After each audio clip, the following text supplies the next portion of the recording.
तहरीकें भी हुई हैं, हालात भी खराब होते रहे हैं, बट आज अगर इस वक्त मैं देखूं ये जो हालात हैं, इन सियासी जमातों का क्या मुस्तकबिल है? ये जो अब इस बात पर लड़े हैं कि इंतखाबात 90 रोज में कराओ या हल्का बंदियों के बाद, इस महंगाई को का क्या जवाब देंगे? शहबाज शरीफ साहब दें या मियां नवाज शरीफ साहब वापस आकर दें? क्या जवाब है लोगों को देने के लिए? बहुत शुक्रिया आपका, आपने याद किया मुझे अपने प्रोग्राम में।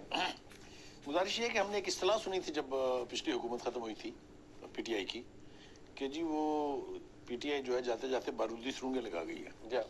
मेरा ख्याल है वो उस वक्त तक तो एक इस्तिलाह थी, अब इस वक्त जो सूरत हाल है वो उसका असली रंग और असली रूप है। मतलब ये असल बारूदी सुरंग, ये 14 महीने में जो बारूदी सुरंगें लगी हैं, इसका जवाब भी इन्होंने नहीं देना है, मैंने आपने नहीं देना। मैं आपको बता रहा हूँ, वोटर बड़ी जालिम चीज का नाम है। जिस तरीके से एमएनए एमपीएस और सेनेटर्स को एक मौका मिलता है ना प्रेसिडेंट और प्राइम मिनिस्टर के इलेक्शन का, उस वक्त उनकी अहमियत होती है, हर एक के तरले मिन्नतें करते हैं। इसी तरह से जो इलेक्शन का दिन होता है ना, उस दिन वोटर बहुत स्ट्रांग होता है। एक तो हम इसका मजारा देखेंगे जो अभी साहब का हुकूमत थी खान साहब की, क्योंकि उन्होंने कॉन्स्टिट्यूंसी में तो कोई काम किया नहीं है। उन्होंने या जलसे किए या जुलूस निकाले या धरने दिए वगैरह वगैरह। जब वो जाएंगे तो उनको पूछेगा वोटर, ये मैं आपको लिख के देने के लिए तैयार हूँ। यही हाल इनका होना है। पीडीएम वालों में दो मेन पार्टियां हैं, एक पीपल्स पार्टी एक नून लीग। इनका हाल बहुत बुरा होना है। नहीं, बट पीपल्स पार्टी तो ये कहती रही कि हम तो देखिए मेन हुकूमत तो लीड कर नहीं रहे थे। देखिए उन्होंने कोई ऐसी वजारत जिसके ऊपर जिससे मैं आम इस्लाम में गाली पड़े, भाई महंगाई वाली वजारत यानी वजारत खजाना है जी, वो उन्होंने पास नहीं रखी। बिजली वाली वजारत उन्होंने पास नहीं रखी। कोई और ऐसी वजारत जिसके ऊपर अवाम का ब्रंट फेस करना पड़ना पड़े, वो उन्होंने वजारत ली नहीं। देखें, जब कोई मर्डर हो जाता है ना, तो उसमें ये जरूरी नहीं होता कि गोली किसने चलाई थी। 4 आदमी ने अगर हमला किया तो चारों जवाब दे होते हैं, उनको एक सा चार्ज लगता है। अच्छा, ठीक। तो ये जो हुकूमत के मजे लिए है ना जी हल्के 13 जमातों ने, तो 13 जमातें जवाब भी देंगी ना जी। ठीक, जवाब तो देना पड़ना है। मेरे ख्याल से इन्होंने इस तरफ तवज्जो ही नहीं दी। उनका ख्याल ये था कि हम तो थोड़ी देर के बाद फारूक हो जाएंगे, फिर बीच में इंटरिम गवर्नमेंट आ जाएगी, वो हमारी फेस सेविंग होगी। कोई फेस सेविंग नहीं होनी। दिस इज फर्स्ट टाइम कि इनको हिसाब देना पड़ेगा अपने अमल का, अपने कारनामों का। In the election those are coming, if at all वो 90 दिन में हो, 120 दिन में हो, जब भी हो। मतलब लोग भूलेंगे नहीं इस महंगाई को। नहीं, मैं कह रहा हूँ पहली बात तो ये है कि ये इस जिस किस्म का टेम्परामेंट मैं देख रहा हूँ, जिस किस्म के फ्लेम्स मुझे जलते हुए नजर आ रहे हैं, इलेक्शन होगा नहीं। अच्छा, सबसे बड़ा सवाल है ये, मैं बता रहा हूँ आपसे कि अगर लॉ एंड ऑर्डर सिचुएशन हाथ से गई तो इलेक्शन गए। मतलब ये एक वजह बन सकती है। वजह में इतना ज्यादा पोटेंशियल जितना इसमें है, इतना किसी साहब का एजिटेशन में नहीं था। अच्छा मदर साहब, ये बात अपनी जगह। अब देखिए, अब हुकूमत गई है, ख्वाजा आसिफ साहब मोहतरम है, पर वो ट्वीट कर रहे हैं जी कि 650 अरब की सालाना चोरी है, इतने रुपए टैरिफ कम कर दिया जाए और ये बड़ी ज्यादती है अवाम के साथ। सब कुछ ठीक है, बट आप जब कॉन्स्टिट्यूएंसी पॉलिटिक्स के अंदर पढ़ेंगे लोगों को खुश करने के लिए, तो आपका ये मौकफ होगा। बट अभी आप हुकूमतें छोड़ कर गए हैं। बुखारी साहब कहते हैं ये असल बारूदी सुरंग है जो कि पाकिस्तान के अवाम के लिए लगाई गई है। अब यहाँ मशवरे खुर्शीद साहब आकर दें या ख्वाजा आसिफ साहब ट्वीट्स करें, नेट रिजल्ट क्या है सर? लोग माफ करेंगे किसी भी सियासी जमात को जो कि पिछले 16 महीने के अंदर रही? पीटीआई तो माजी का हिस्सा बन गई ना उनकी हुकूमत, तो वो तो बहुत पीछे चली गई। शुक्रिया मुनीब। देखिए, जब अदम एतमाद की तहरीक लाई जा रही थी और फिर ले आई गई, उस वक्त से आज तक मेरा मौक़िफ़ है कि वो एक गलत सियासी मूव थी। और वो मैं उस बुनियाद पे ये बात करता था कि एक जमात जो उस वक्त बरसर इख्तिदार थी, उसकी मकबूलियत का ग्राफ नीचे जा रहा था। वो 2021 में ज़्यादातर बाई इलेक्शन हार रही थी। वो बल्दियाती इलेक्शन, कैंटोनमेंट बोर्ड के इलेक्शन में उसको नाकामियों का सामना था, एक सिर्फ इस वजह से कि आपको ये खौफ था कि जी वो अपनी पसंद का आर्मी चीफ ले आएंगे, वो जो है हमें आउट कर देंगे। उस बुनियाद पे आप अदम एतमाद की तहरीक लाए, और किसके कहने पर लाए आप? ये बुखारी साहब, आपको सबको पता है कौन आपके पार्टनर बने उसको कामयाब बनाने में, वही जिन्होंने 2018 में पीटीआई की गवर्नमेंट बनाई। बिल्कुल ऐसे। तो सवाल ये है कि क्या आपको ये नजर नहीं आ रहा था कि आप किसका खेल खेल रहे हैं और किसका हिस्सा बनने जा रहे हैं? क्या इतनी तजुर्बेकार जमातों को ये समझ नहीं थी बिल्कुल कि इसके नताइज क्या निकलने हैं अल्टीमेटली?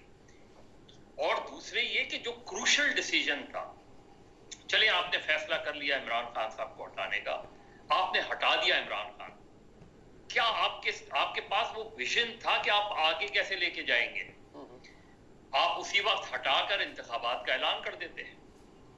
آپ کی مورل پولیٹیکل پوزیشن بڑی اسٹرانگ ہو جاتی ہے اس وقت اگر آپ یہ اعلان کر دیتے کہ ہم عام انتخابات کی طرف جا رہے ہیں, عمران خان کی حکومت کا ہم نے خاتمہ کر دیا ایک آئینی طریقے سے, اور ہم خود برسر اقتدار نہیں رہنا چاہتے. 16 مہینے کا جو ڈرا بیک ہے آپ کے پاس, بظاہر آج یہ نظر آ رہا ہے کہ آپ کے پاس کوئی معاشی پلان تھا ہی نہیں. بالکل ٹھیک, یہ بالکل نظر آ رہا ہے کہ آپ ایک وزیر خزانہ کو لے کے جا رہے تھے, آپ پھر اس کو تبدیل کر کے دوسرے وزیر خزانہ کو لے آئے. آپ صرف اس پر ریلائے کر رہے تھے کہ پی ٹی آئی کا معاملہ تو اسٹیبلشمنٹ سے ہے, اسٹیبلشمنٹ اس کو ٹیکل کرتی رہے گی. اسٹیبلشمنٹ نے اسے ٹیکل کر لیا, اس کو وہ عمران خان صاحب کے ایک موو کے بعد دوسرا موو, دوسرے کے بعد تیسرا موو پٹتا رہا. وہ ان کو سیاسی تحریک میں ناکامی ہوتی رہی, لیکن آپ کی ناکامیوں سے اس کی پاپولیرٹی اوپر چلی جائے. اچھا مطلب یہ ایک بات سر, ذرا مجھے یہ تھوڑا سا یہ بھی بتائیے کہ کیا جو کرتا دھرتا یا جو مقتدر حلقے ہیں وہ یہ سوچتے ہوں گے کہ بھئی عمران خان بھی کی حکومت اگر نالائق تھی تو یہ 16 مہینے میں کون سے جھنڈے گاڑ دیے گئے ہیں جو اب آگے پھر کسی کو موقع دیا جائے یا پھر کسی کی ریپیٹیشن ہو. دیکھیں منیب, ان 5 سالوں میں اگر کسی کردار سے پوچھ گچھ ہونی چاہیے, میں پوچھ گچھ کی بات کر رہا ہوں, میں آگے مقدمے یا اس کی بات نہیں کرنا چاہ رہا ہوں, وہ جنرل قمر جاوید باجوہ ہیں. آپ 2008 کا 18 کا سینیریو لے لیں, آپ 2022 کا سینیریو لے لیں, آپ اس کے بعد کی صورتحال لے لیں.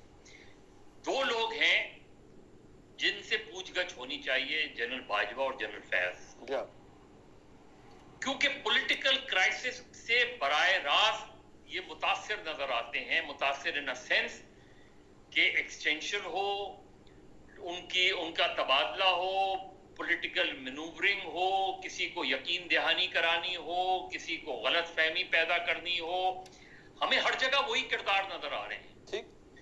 تو اگر وہی کردار ہیں تو ان کرداروں سے آپ عمران خان کے خلاف ٹرائل کریں, سزا دیں, نواز شریف, شہباز شریف, آصف زرداری سب کو کریں آپ, لیکن ان سے تو پوچھیں کہ آپ کا اس میں آپ کا عمل دخل کی گنجائش تھی یا نہیں تھی. ویری وائزلی سیڈ سر, ویری رائٹلی سیڈ. انفیکٹ میں یہ کہوں گا کہ یہ بات درست بھی ہے, عقل کو بھی سمجھ آتی ہے, لیکن جو عقل کو سمجھ آ جائے اور درست بھی ہو, ضروری نہیں کہ وہ ہو بھی جائے. وہ میری, آپ کی یا بخاری صاحب کی خواہش ہو سکتی ہے, لیکن پتہ نہیں اس ملک میں ہو سکتی ہے یا نہیں. ایک بریک آتے ہیں تو اس موضوع پر بھی بات ہو جائے کہ غلطیاں ہو گئی, بلکہ بہت بڑے بلنڈرز ہو گئے.